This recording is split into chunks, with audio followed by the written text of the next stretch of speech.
먼저 24절부터 잠깐 읽겠습니다. 수일 후에 벨릭스가 그 아내 유대 여자 두루실라와 함께 와서 바울을 불러 그리스도 예수 믿는 도를 듣거든 바울이 의와 절제와 장차 오는 심판을 강론하니 벨릭스가 두려워하여 대답하되 지금은 가라, 내가 틈이 있으면 너를 부르리라 하고 동시에 또 바울에게서 돈을 받을까 바라는 고로 더 자주 불러 같이 이야기하더라. 이태가 지난 후 보르기오 베스토가 벨릭스의 소임을 이어받아 벨릭스가 유대인의 마음을 얻고자 하여 바울을 구류하여 두니라.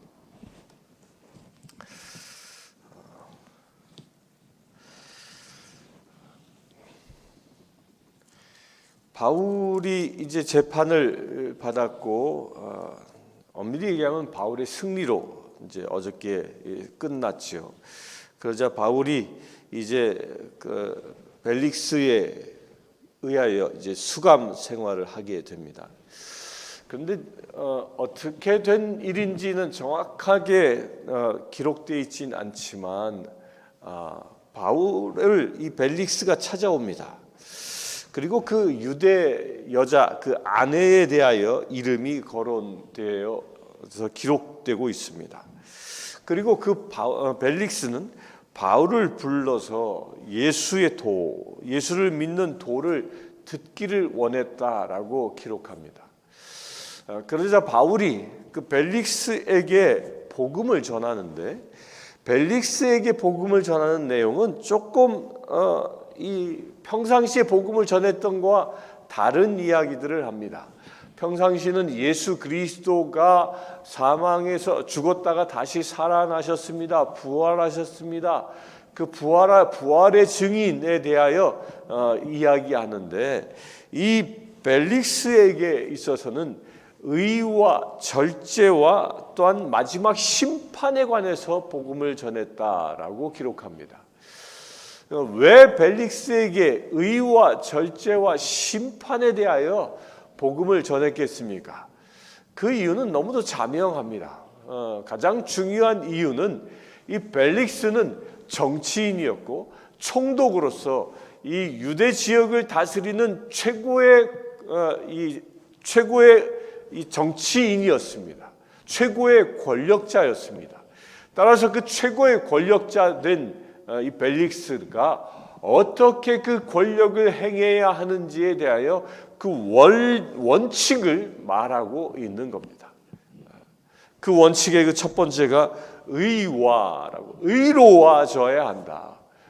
정치인은 의로워져야 하지 불의와 타협해서는 안 된다라는 것을 강조하는 것입니다. 우리에게 어떤 권력이 주어질 수 있습니다. 그 권한 권력들은 하나님의 의로움 가운데서 행해야 함을 분명히 이야기하고 있는 겁니다. 하나님이 주신 그 권력은 하나님의 의로움 가운데 행해야지 자기의 욕심에 의하여 권력을 행해선 안 된다는 겁니다. 요즘 미얀마 때문에 세상이 많이 시끄럽습니다. 미얀마 군부 쿠데타로 인하여 많은 사람들이 뉴스 듣긴 700명이 넘는 사람들이 죽었다고 소식을 전해옵니다. 그 모든 것들, 그런 쿠데타를 일으키고 사람을 죽이고 하는 그 권력 때문에 그렇게 하는 것들이 뭐예요? 불의 가운데 서 있기 때문에 이런 일들이 일어나는 것이죠. 그래서 의로움을 강조하는 것입니다. 우리가 힘이 있고 권력이 있고 그런 자리에 서게 되면 하나님의 의를 붙잡아야만 그 권력이 권력다워진다는 겁니다. 그러나 하나님의 의로 권력을 행하지 아니하면 그것은 폭력이 되어지는 것입니다. 또한 절제라고 강조하는데요. 이 절제를 강조하는 이유 중에 하나는 이 펠릭스의 아내와 이 펠릭스가 결혼한 이 사연도 상당한 뒷배경을 이루고 있기 때문입니다. 그래서 절제를 이야기하는데 이 두루실라라는 여자가 어떤 사람이냐면 이 벨릭스의 이 세 번째 부인입니다. 세 번째. 그러니까 이 벨릭스가 얼마나 많이 바람을 폈던 사람인가라는 것이 하나의 반증되어지는 거죠. 그런데 이 벨릭스가 세 번째 부인으로 두루실라를 맞아들였는데 이 두루실라도 그 하나의 처녀로 있었던 여인이 아니라 유부녀였습니다.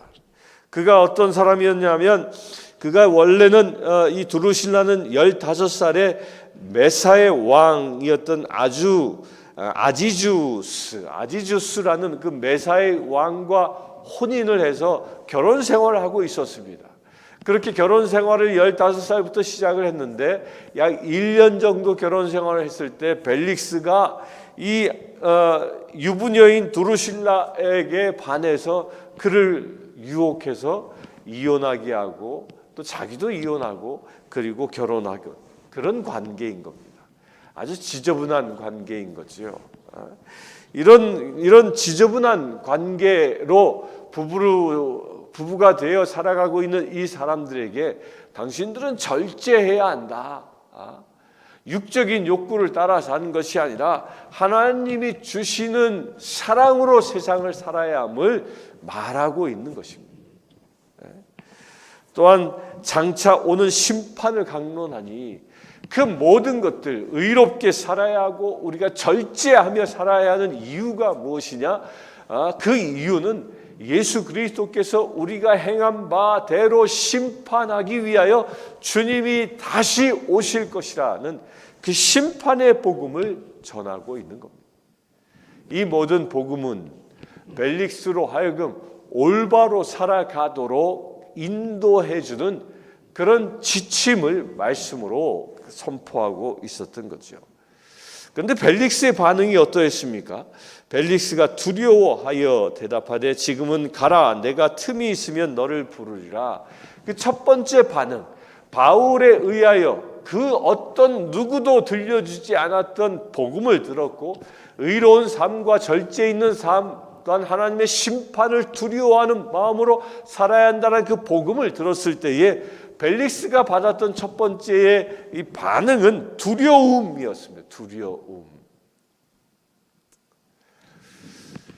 죄 가운데 있으면 두려움이 우리를 사로잡습니다.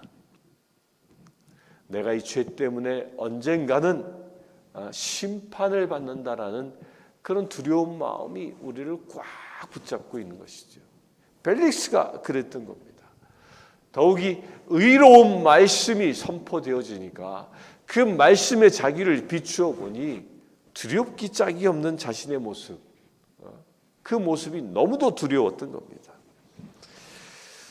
그런데 벨릭스의 안타까움은 그렇게 복음이 선포되었음에도 불구하고 두려운 마음이 들었음에도 불구하고 그는 회개하지 않고 지금은 가라, 내가 틈이 있으면 너를 부르리라 라고 연기합니다.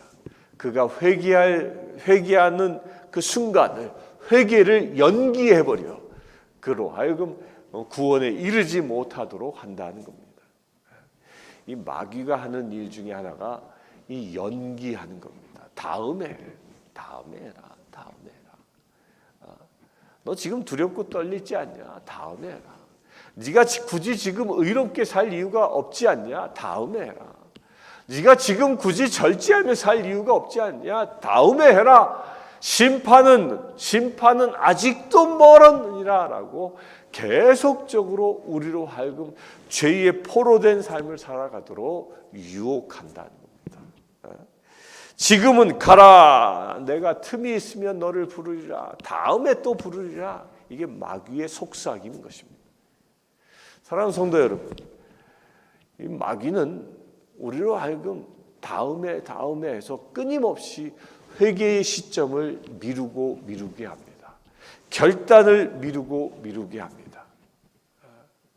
그 결단을 미루게 해서 얻은 결과가 무엇일까요?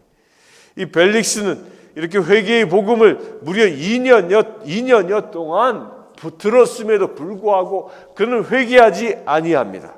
그러자 그 벨릭스가 벨릭스가 어떤 일을 당하냐 하면 그의 약 2년 정도 후에 유대인과 시리아인들 사이에서 이 소란이 일어나는데, 폭동이 일어나는데, 그 폭동 진압을 아주 과격하게 합니다. 많은 사람들을 죽이게 됩니다. 그러자 로마에서 그것이 문제되어 그 유대 총독의 직위로부터 파면당해버리고 맙니다. 그가 누리고 있었던 모든 권력을 다 잃어버리고 파면당하는 그런 일을 겪게 된다는 겁니다. 그가 의와 절제하는 생활을 살아가며 의로운 사람으로, 하나님의 사람으로 거듭났더라면 그런 폭동도 일어나지 않았을 것이고 하나님의 의로 그 나라를 통치할 수 있었을 텐데, 그는 2년 동안 하나님이 주신 기회를 다음에 하며 미룸으로 인하여 그의 종말은 비참해지고 말았다는 것입니다. 사랑하는 성도 여러분, 다음에라는 유혹이 혹이 여러분들에게 있다면, 다음에 하지, 다음에 선한 일을 하지, 다음에 전도하지, 다음에 예배 드리지, 다음에 이런 유혹이 있다면 이 시간 예수 그리스도의 이름으로 끊어버리시길 축원합니다. 26절에 동시에 또 바울에게서 돈을 받을까 바라는 고로 더 자주 불러 같이 이야기하더라. 그러니까 바울을 부르는데 돈을 받을까? 여기에 왜 그랬을까요? 바울이 그 지역을 아시아와 마케도니아를 다니면서 예루살렘에 구제 헌금을 거둬서 예루살렘을 도왔다라는 이야기를 알았던 것이죠. 그가 이미 바울을 통하여 증언을 들었던 겁니다. 그러니까 바울에겐 돈이 많은 줄 알았던 겁니다. 그래서 돈을 더 받을까 하고 계속적으로 불러드립니다. 여기서 이제 처음에는 두려워, 복음이 선포되어지는 말들을 두려움으로 받아들였는데, 그것이 계속적으로 다음에 하니까 그 마음에는 이제 두려움은 떠나가고 무엇만 남냐면 돈에 대한 욕심만 남아 있는 겁니다. 이게 무서운 겁니다. 심판의 복음을 우리가 듣게 되면요, 어느 순간 처음에는 경각심을 가질 수 있습니다. 근데 자꾸 듣다 보면 그 경각심도 떠나가게 되고 다른 목적이 생기는 겁니다. 이 벨릭스가 의 가운데 서지 않으니까 바울로 하여금 바울의 그 돈주머니만 바라보는, 돈만 바라보는 그런 추잡한 정치인의 모습을 보인다는 겁니다. 그래서 우리가 발견할 수 있는 것이 있습니다. 세상에 속한 정치인들은요, 이 세상을 하나님의 나라로 일구는 데는 관심이 없는 겁니다. 무엇에만 관심이 있을까요? 세상에 속해 있는 정치인은 자기 주머니를 채우는 데만 관심이 있는 겁니다. 이게 세상에 속해 있는 정치인들이에요. 우리는 어떻습니까? 우리가 세상을 살아가면서 여러분들은 어떻습니까? 나의 주머니를 채우기 위해서 세상을 살아갑니까? 아니면 내 것을 베풀기 위해서 세상을 살아갑니까? 27절에 이태가 지난 후 보르기오 베스토가 벨릭스의 소임을 이어받아 벨릭스가 유대인의 마음을 얻고자 하여 바울을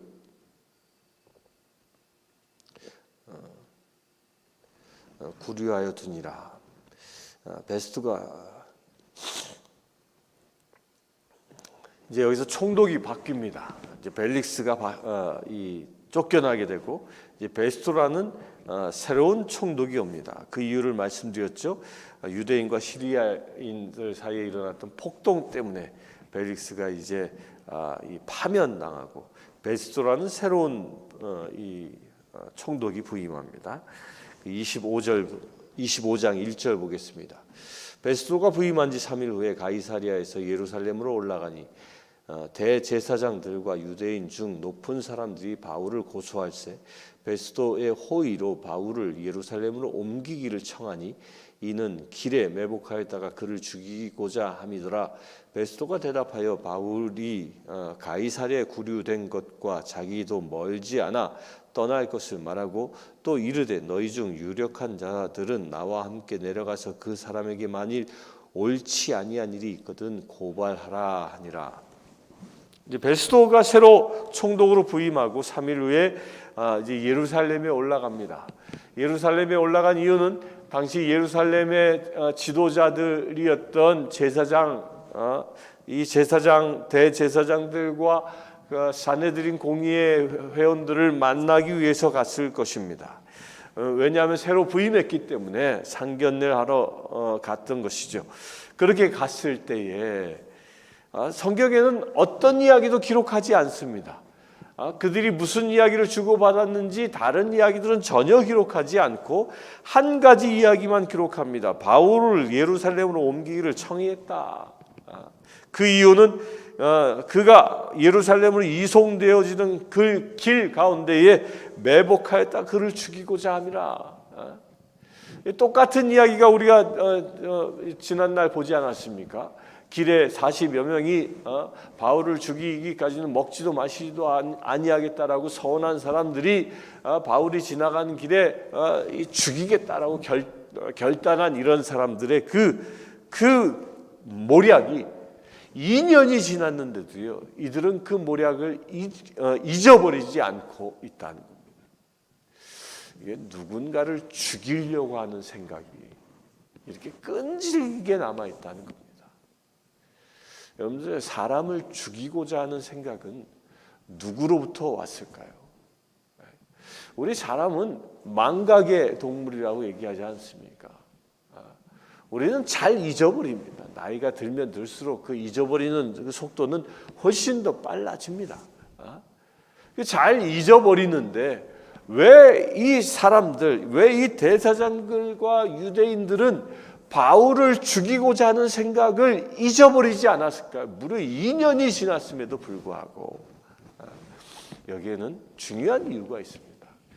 누군가를 죽이고자 하는 생각은요, 사람의 생각이 아니라 사단이 불어넣는 사탄의 생각이기 때문입니다.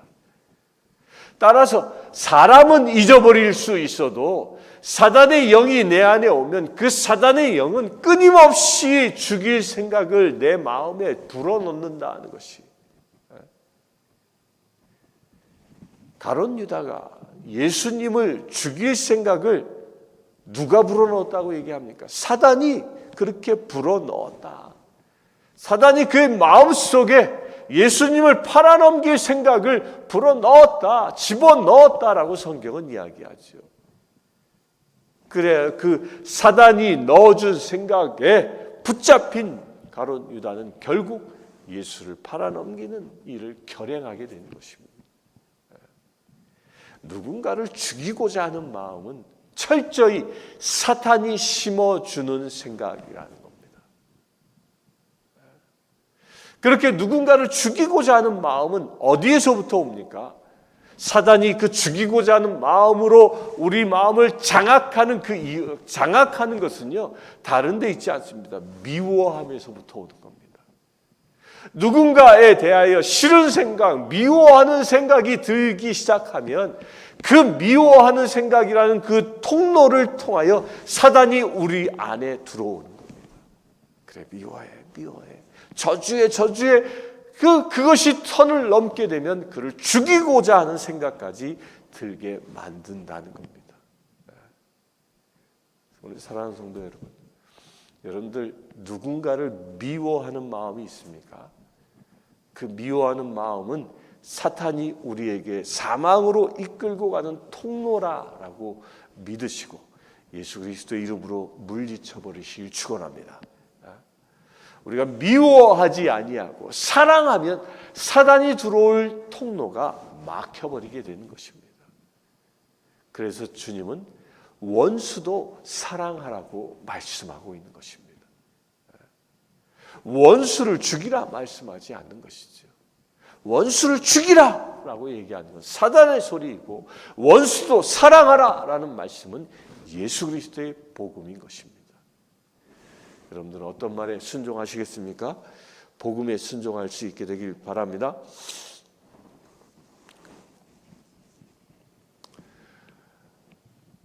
그 사단에 의하여 사로잡혀 있었던 사람들이 누구였습니까? 종교 지도자였습니다. 당시의 대제사장들이었고 사내들인 공의회의 의원들이었습니다. 그들은 모두 율법에 의하여 살아가고 있었던 자타가 공인하는 종교인들이었습니다. 예수 그리스도가 없는 종교는요, 결국 우리를 죽음으로 인도한다라는 그 암시가 여기에 있습니다.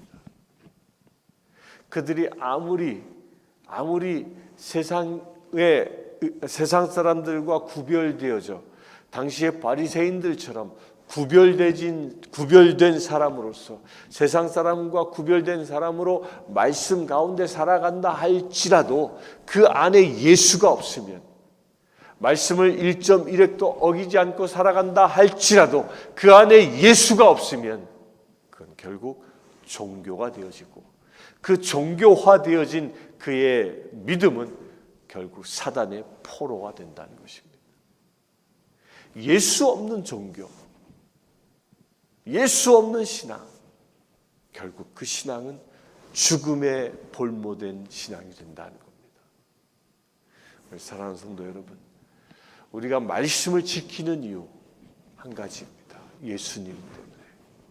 우리가 사랑하는 이유 한 가지입니다. 예수님 때문에.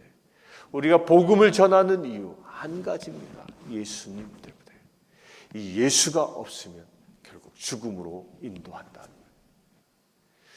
이 사단은 예수를 빼고 모든 것을 생각하게 합니다. 여러분들 매사에 어떤 일을 선택하고 판단할 때마다 예수님 때문에, 예수님에 의하여, 예수님의 말씀이 기준되어 생각하고 판단할 수 있게 되길 바랍니다. 그러면 여러분들 모든 삶이 죽음으로 인도하는 삶이 아니라 생명의 길로 나아갈 수 있는 것입니다. 당대의 종교 지도자들은 예수 없이 종교 생활했기에 그들의 생각에는 죽음밖에 없었던 것입니다. 이것은 누군가를 죽이고자 하는 그 미워하는 마음도 사단이 붙잡고 있는 것이만요, 자살의 욕구 또한 사단이 주는 것입니다. 그것도 생명을 죽이는 것이기 때문입니다. 우리가 누군가를 죽이게 되어지면 결국 사단은 우리에게 뭐라고 얘기합니까? 너도 죽일 놈이야. 죽어. 우울증에 빠지게 하고 결국 자살에 이르게 한다는 겁니다. 그 모든 것들이 다 사탄이 하는 일입니다. 우리 사랑하는 성도 여러분, 우리는 누군가를 죽이기 위해서 택함받은 자가 아닙니다. 이 새벽을 깨우는 사랑하는 성도님들은 누군가를 살리기 위하여 주님이 깨우시고 지금 기도하게 하시는 것입니다. 그렇게 사람을 살리는 자로 쓰임받을 수 있는 오늘 하루 될 수 있게 되길 바랍니다. 오늘 이 시간 기도하기를 원합니다. 먼저 세상의 정치 지도자들을 위하여 이 시간 기도했으면 좋겠습니다. 세상의 정치 지도자들이 하나님 두려움을 알고 의로움과 절제함 가운데 하나님 말씀 중심으로 세상을 다스릴 수 있는 그런 나라의 지도자들 되어질 수 있도록, 대한민국의 지도자들, 또한 미국 땅의 지도자들, 세상 그 모든 열방의 지도자들이 의로움 가운데 돌아올 수 있도록 이 시간 기도했으면 좋겠습니다. 또 하나는 내 안에 혹여 미워하는 마음이 있는지, 그러하여 사단이 죽음에 대한 그 유혹이 내 안에 있는지 살펴보고, 내가 미워하는 마음이 조그마한 것이라도 있다면 예수 그리스도의 보혈로 씻는 그런 기도를 하나님께 드렸으면 좋겠습니다. 함께 기도하겠습니다. 지금은 우리 주 예수 그리스도의 은혜와 하나님의 크신 사랑과 성령님의 감화감동 교통 치유하심이 이 시간 예배하는 주의 사랑하는 모든 지체들 위해 지금부터 영원토록 함께 하실지어다. 아멘. 아프리카 케냐의 마소교교의 고아원생 제임스는 남자아이입니다. 제임스는 중학교 1학년생 장래 비행사가 되는 것이 꿈입니다. 이 아이는 매달 학비와 점심 식사 비용으로 30불이 필요합니다.